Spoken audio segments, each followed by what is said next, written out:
Hey everyone, in this video we're going to re-season this Smithy pan. You can see this awful giant scar. So irritating. I had this pan perfectly seasoned.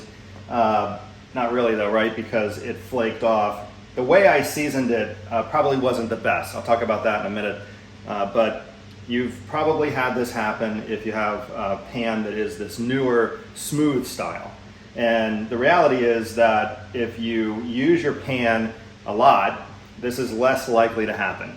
If you use the cheater method, which I did, where you just heat the pan up, you put some oil in it, the oil smokes off, and you just layer it again and again, there's probably 15, 20 layers of oil, you get this incredibly smooth surface. Nothing sticks to it, but you have to use plastic spatulas or plastic tongs, because if you scratch the surface, it'll just flake off, like you can see.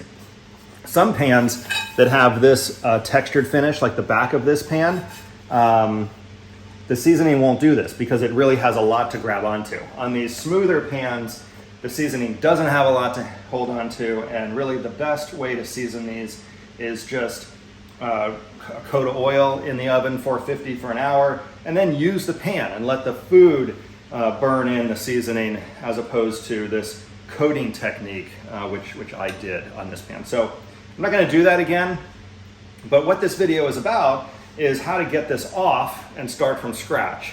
So we're going to use a tomato chunks, crushed tomatoes, and we're just going to cook it in the tomatoes. What ends up happening is we'll get a little rim around the edge here where the tomatoes won't fully take off all the seasoning, but what I'm really concerned about is getting all the seasoning off the bottom.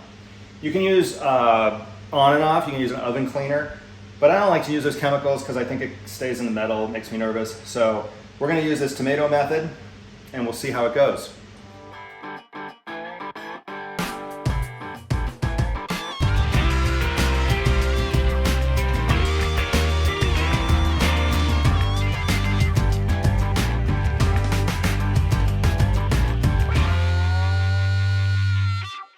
All right, this couldn't be easier. You literally just get the heat going, and we're gonna put 3 cans probably. I'm not sure how much we're gonna use, but we're going to fill this pan up to the point that it's to the point you want the tomatoes to be up far enough around the edge. So we're going to do another can. I want the tomatoes to be far enough up around the edge because it's not going to remove any seasoning that isn't directly in contact with the tomatoes.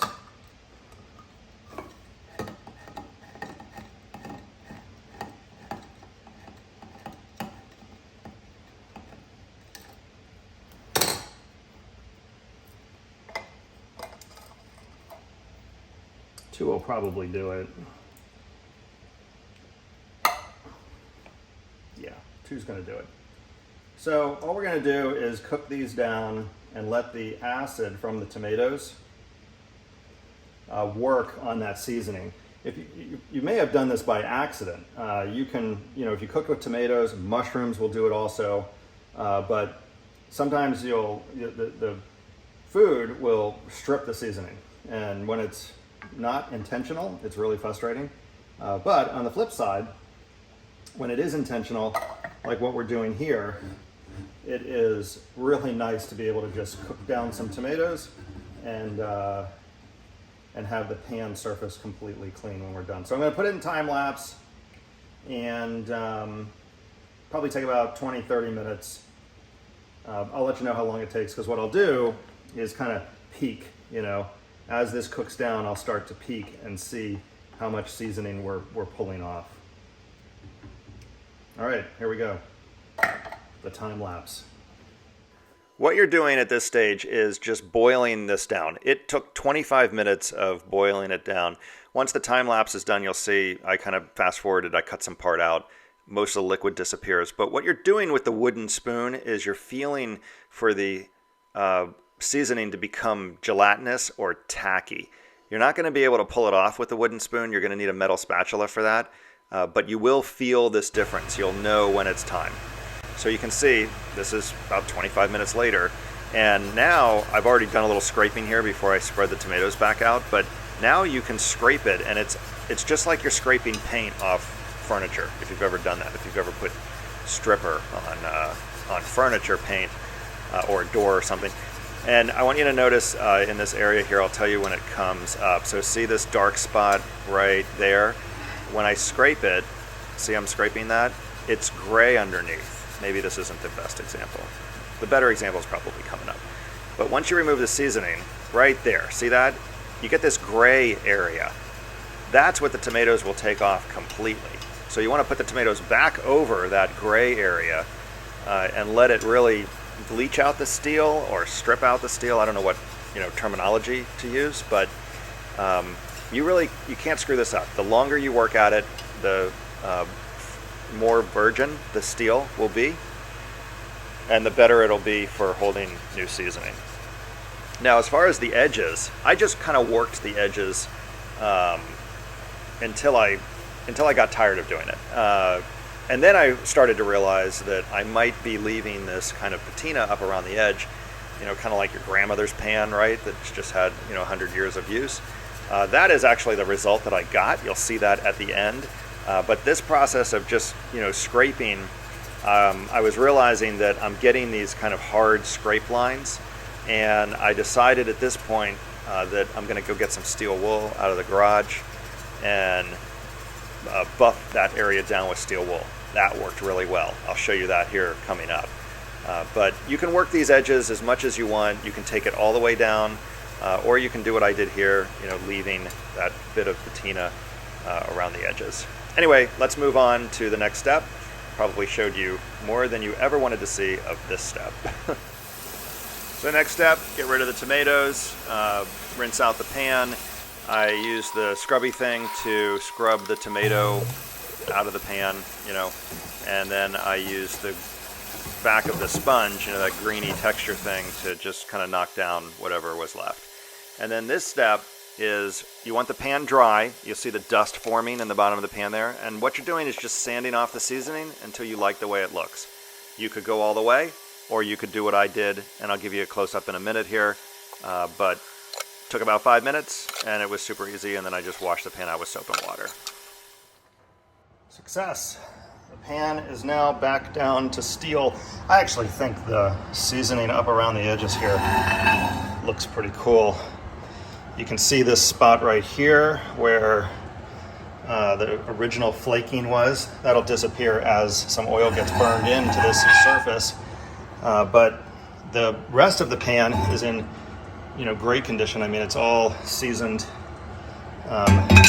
I dried it with a paper towel. That's actually paper towel stuff right there. But the rest of the pan is seasoned really well on the outside. It's just that cooking surface that I needed to strip.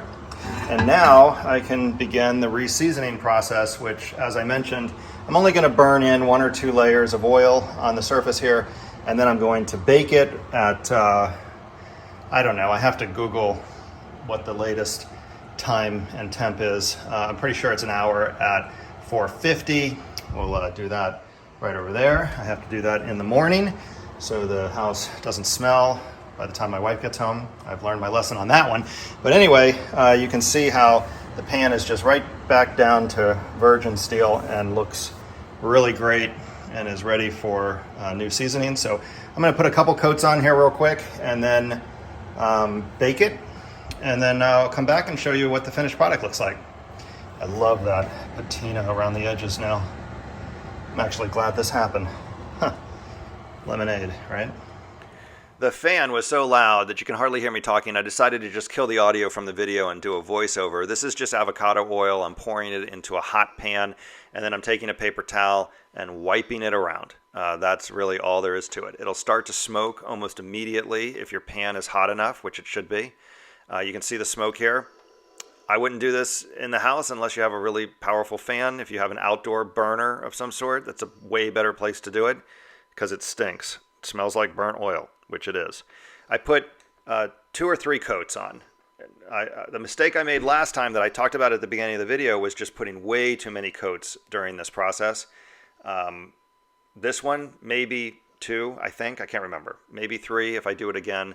But each time you wipe that paper towel in there and it smokes, you're applying another layer of oil.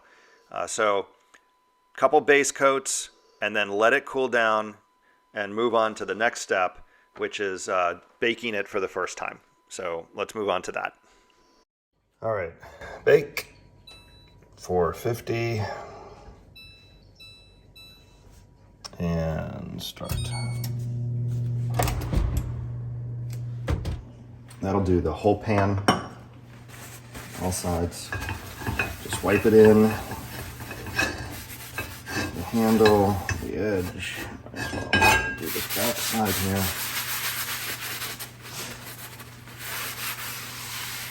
Some people don't like to use paper towels because it leaves little bits of paper behind. It really doesn't matter. The paper burns off. I've done it both ways, and there's no difference. So the only thing I don't like to do is put it on too thick. So that is probably too thick, and you don't want to see these white marks because the white marks will burn in. So you really just need a thin coat. Turn it over to the other side. Give it a little buff.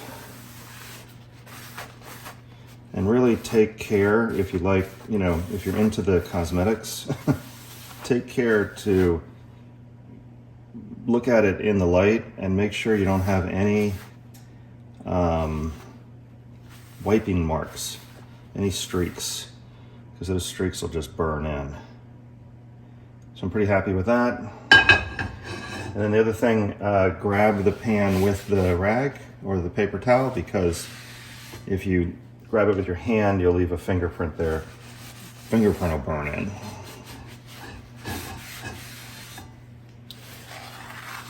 Some people like to heat the pan up first. I don't. I've done it both ways. Doesn't really seem to matter.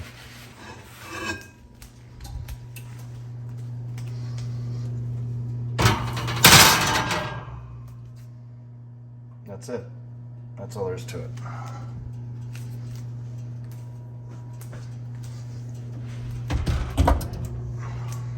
I did stick it in there before it preheated. I don't think that matters either. But once it comes up to temperature, we'll leave it in there for an hour, and that's all it takes. We'll come back and check it. I just wanted to show you the burning in the oil thing again. This is in between the 2 bakes. Probably 2 more coats, maybe 3. But I talk about it here in a minute. I just wanted to show it to you.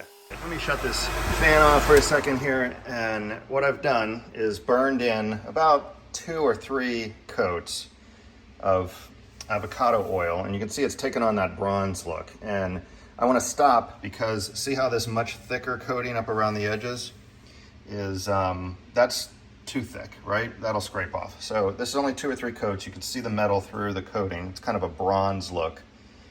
This is exactly where I want to be. It's a little tacky when you drag a paper towel across it.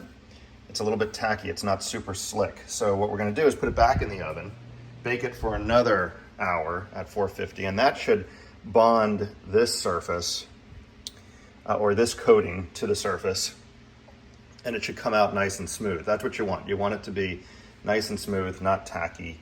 So all we've really done is built up a little bit of oil in the middle, and now we're going to bake it again and see what kind of result we get. But it is looking beautiful. Look at that pan. Just beautiful. Okay, so that's all there is to it. Look at that pan. Look at that. It's beautiful. Perfectly smooth. It's like glass. Very non-stick, nice and smooth. And this patina that we ended up with because of the stripping and reapplying of the seasoning, I love it. I think it looks amazing. I'll give you a close-up in a minute. But that's all there is to it. You just cook down some tomatoes, scrape the surface, used a little steel wool to smooth out the edges and take a little bit more seasoning off up around the edges. I probably could have got all this off if I wanted to, but I really wanted to leave it, and I'm glad I did. And then we burned some oil in, burned some more oil in it, and then did 2 bakes. Actually, I did 1 bake at 450 with just 1 coat of oil, and then I burned in a little bit of oil and did another bake, and that made all the difference. Once you burn that surface in on the stovetop, and then stick it in at 450 for an hour, that's when it really bakes in and gets nice and smooth. If you remember, I said it was sticky right off the stove. It's not sticky anymore. So that's all there is to it. Thanks for watching, as always. I don't know when I'll do another pan video, but I've got a lot of other videos planned. I've got an outdoor kitchen project planned that I'm going to do in a number of series, in a series of videos. But I've been waiting for a long time to do this video because I knew that that damage would be interesting to people to see how you could take it from that giant fleck all the way to this. So I hope you enjoyed the video. If you did, please subscribe.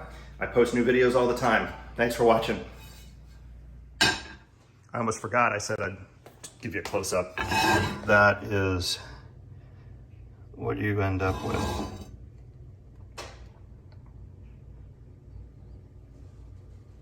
This will just continue to darken as I use it. In fact, I'm gonna cook an egg here in a minute. Might as well, right? The old egg test. I just completely geek out over cast iron and steel. Now that I finally have a gas stovetop, I just love it. Anyway, if you share my enthusiasm, you'll appreciate this close-up. I just love this pan. This is a Smithy number 10. Like I said, I had this for about 3 years, about a year in storage. But it is one of my favorite pans because it has this curve here. I can cook almost anything in it. I do have another pan that has the flat bottom, and I actually prefer this. I mean, this is just my go-to pan for cast iron. I've got a couple steel pans that I'll start using, but as far as cast iron, this is my go-to. So, all right, the close-ups are almost over. Take it in. Let's cook an egg. There's no better egg than an egg cooked in cast iron, in my opinion. I always oil the pan, doesn't matter what I'm cooking. Nice healthy coat of oil over everything, and I use a lot of butter. Comment as you will, I like the butter. You also need something in there to help it not stick. I mean, this isn't Teflon. I also salt the pan first. I've always done that. I like the salt to kind of liquefy in the butter before I put my food in.